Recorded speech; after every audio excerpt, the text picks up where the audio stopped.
ที่บริเวณเกาะทรายซอย6นะครับที่เราได้ข้อ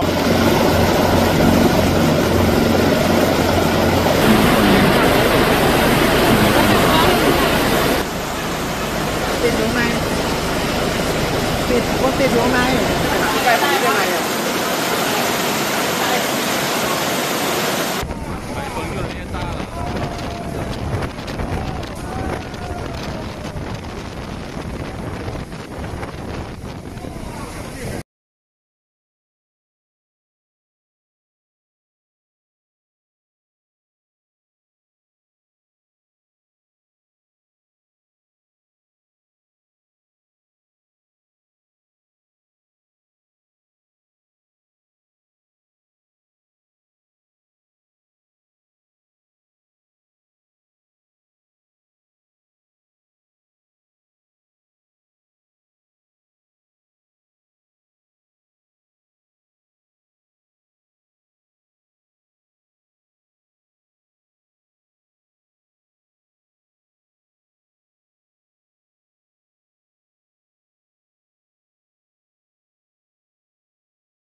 Bây giờ phải cho trẻ con ra để trẻ con và người già ra trước.